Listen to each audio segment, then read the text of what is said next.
Well, we've got a lot more news from last night as well as this morning. Tons of very intriguing moves. We saw 7 signings and 3 trades to talk about. We'll get to all the updates from our past couple of days coming up right now.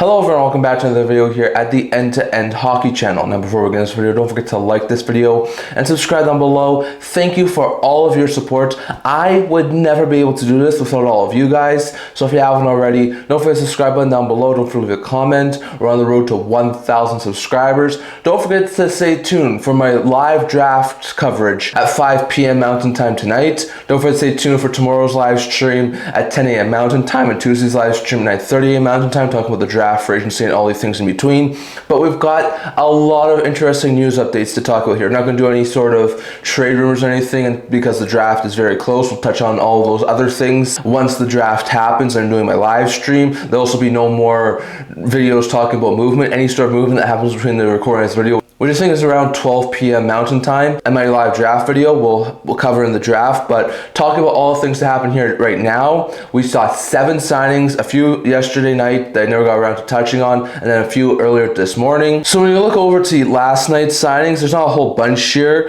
The Washington Capitals signed winger/center AHL player Henrik Rybinski to a 1-year contract with AV of league minimum. So Rybinski has not played at all the NHL level. He this past year had 10 goals and 35 points in 60 AHL games, so very likely chance that Rybinski is just going to be an AHL guy, maybe a call-up option for the Capitals, so some added depth there for the Caps.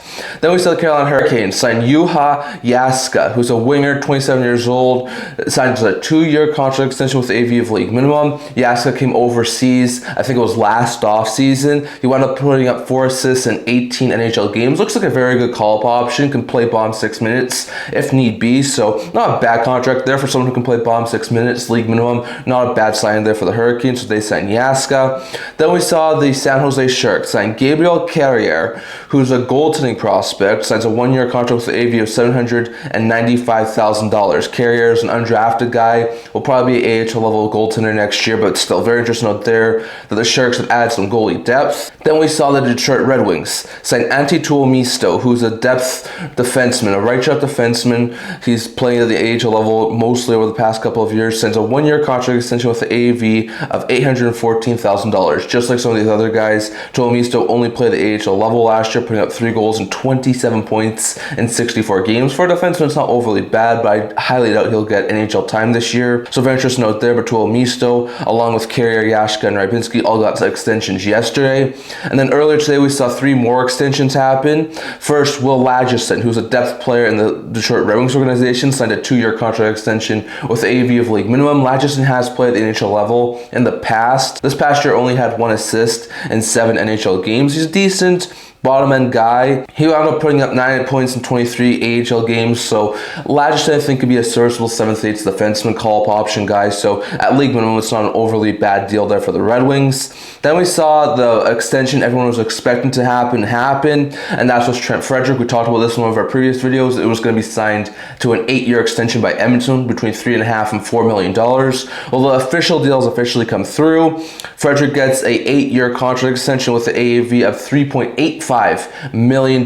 I still personally think, like I said in that last video, that's way too much for Frederic. Maybe as the cap goes up, it starts to look like a better deal, but Frederic is 27 years old. He's a winger. This past year was not looking overly good at the NHL level, only putting up 15 points in 57 games. So the past 2 seasons before that, he was healthy, which was a concern for him this year, and he also had 18 goals and 17 goals respectively, as well as 40 and 31 points in the 2 years prior to this past season. So very interesting note there, but Frederic's deal is official, and while I don't think it's the right move there for the Oilers, they have signed him 8 years at 3.85, which for me, I think is a little bit high. And lastly here, going over to Toronto Maple Leafs, they have signed John Tavares. There was a lot of speculation, would Tavares leave? Would Tavares stay? What would Tavares do? Well, Tavares has indeed stayed and taken a hometown discount.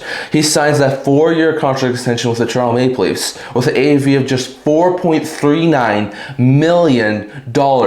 That is a steal steal for the Toronto Maple Leafs. For what Tavares can bring, whether he be the second line center or the third line center, he's still going to be a very productive guy. And for $4.38 million, which is actually less than the Stars got Matt Duchene for, that's a great deal for the Maple Leafs. Tavares this past year had 38 goals and 74 points in 75 games, was nearly a point per game player. Now he's getting up there in age, he's 34 years old, so maybe towards the end of this contract when he's like 36, 37, like it might not age overly well, but I think for the time being, with the way Tavares is producing over the past couple of years, nearly hitting 40 goals this past year and almost a point per game, I gotta think this is a steal of a deal for Toronto Maple Leafs. So those are all the signs we have as of this point in time, but very interesting note there, Tavares to sign an extension, the Frederic deal has been announced, and we saw some more interesting updates involving Lagesson, Tuomiso, Carrier, Yaska, and Rybinski. And next, going over to a couple of trades. There were 3 trades I want to talk about here today. One big one from this morning, but a couple of smaller ones from last night. So first, the Minnesota Wild and Columbus Blue Jackets have swapped players,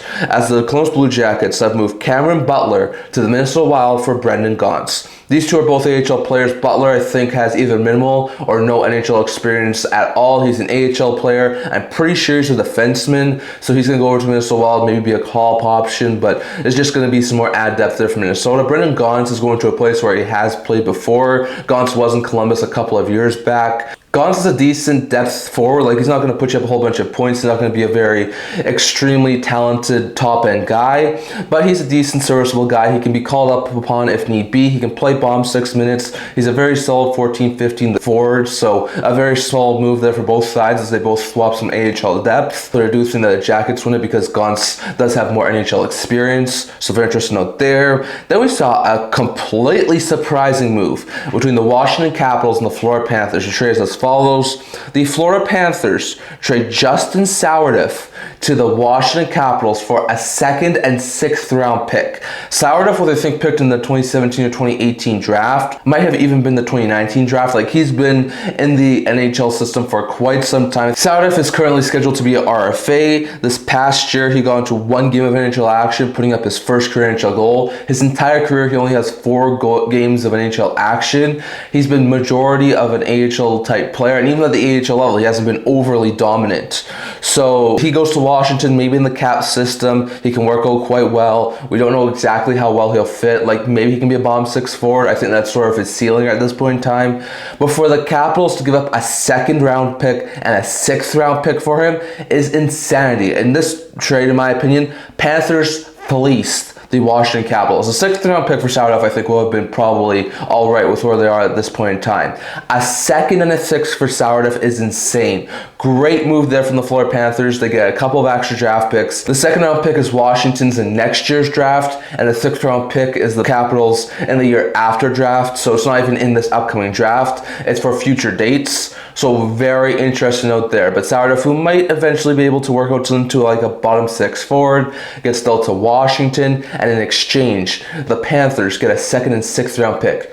Beautiful move there from the Florida Panthers. And lastly, we've got one more trade to talk about. It was between the New York Islanders and the Montreal Canadiens. And this is a blockbuster of monumental proportions. As number 7 on the end-to-end hockey trade bay list, Noah Dobson, who over the past couple of days has sort of been getting more and more attention on the trade market, has been dealt to the Montreal Canadiens. The entire deal is this as follows. Dobson, who is an RFA, is dealt to Montreal by the Islanders and signs an 8-year contract extension with the AAV of $9.5 million. And in exchange, the New York Islanders received the 16th overall pick in 2025, the 17th overall pick in 2025, and Emil Heineman. This is a massive move. Beautiful work there from the Islanders, solid ad there from the Montreal Canadiens. At this point in time, I think it's sort of a win-win deal. When you look at the Montreal Canadiens side of it, Heineman started to work well as like a top 9 forward this year, but they have a whole bunch of prospects, so they can afford to move off one of them. And they have 2 first-round picks. They move both first-round picks, but this Canadiens team just made the playoffs. They want to get better, and they want to get better now. So as much as it does hurt to move off 2 first-round picks and a top-end prospect to start to transition into the NHL this year, to acquire Dobson is great. Dobson is 2 years removed from a 70-point season. This past year only had 10 goals and 39 points in 71 games, but he's a guy who I think can work as a top pair right shot defenseman. Now, I think is the $9.5 million AAV going to age well? I don't think so. I think Dobson was more of an $8 to $9 million defense instead of a $9.5 million. But there were reports that he wanted 10 or 11 million. So 9.5 at this point looks like sort of a steal for the Montreal Canadiens. So very interesting note there. But they got a top 4 right shot defenseman, Dobson, Hudson, Reinbacher. Like, you've got yourself a stunningly good young blue line in the Montreal Canadiens organization. And I think Dobson is another offensive defenseman, maybe not the best defensive guy, but he's going to put you up a whole bunch of points. And I think this is going to be a stellar ad there for the Montreal Canadiens. For the Islanders, there was a lot of talk that Dobson was going to get moved. The Islanders wanted more draft capital back. It seems like this Islanders team has really started to sort of realize that there's need to start tanking at this point and get younger and get better. So there's a lot of talk that the Islanders are going to make some moves, and they do. They get 2 first-round draft picks, the 16th and the 17th overall picks. So they now have 3 draft picks for the draft that happens later today, and there's a very lucky chance they could try and package the 16th and 17th overall pick in some sort of a package to trade up in their draft and trade into the top 10, maybe get James Hagens. So I'll have to wait and see on that, but 2 first-round picks. Great value there for the Islanders. On top of that, they also get Emil Heineman. Heineman had 10 goals and 8 assists and 18 points this year. He played 62 games, has a career of 66 games at the NHL level, so he just played his first full season at the NHL level. I think Heineman's ceiling could be like a top 9, potentially top 6 forward, having like a 20-25 goal, 45-50 point pace. And for a younger guy, I think that could be a really solid pickup there for the Islanders. I think he could gel well in that top 9 and work well in the future with guys like Holmstrom and Barzal and all these other guys. So very interesting note there. But a massive blockbuster deal happened between the Habs and the Islanders, as the Islanders get 2 first-round picks in Heineman, and the Canadiens get and extend Noah Dobson, who was 7th on the end-to-end hockey trade bait list. So very interesting note there. But that's all I'm going to talk about in this video. I would love to hear your guys' thoughts. Who do you think won these deals? I think at this point in time it's a win-win for the Habs and the Islanders. I think the Caps lost the Sourdif trade, and I definitely think that the Jackets won the Wild trade. And what do you think of all the signings from our past couple of days? Definitely leave thoughts on all of that down in the comment section below. That's all I'm going to talk for today. Remember to like this video, and if you like it, remember to subscribe below. Thank you for all of your support. I would never be able to do this without all of you guys. So if you haven't already, don't forget to subscribe button down below. Don't forget to leave a comment. We're on the road to 1,000 subscribers. Don't forget to stay tuned for my later today's draft lottery live video, tomorrow's live video at 10 a.m. Mountain Time, and Tuesday's live stream at 9:30 a.m. Mountain Time, talking about the draft, free agency, and everything in between. I also do a blog talking about news, numbers, analysis, stuff. Definitely check that out. I'll leave a link to that down in the description below, and I can't wait to see you guys all for next video. See you guys soon.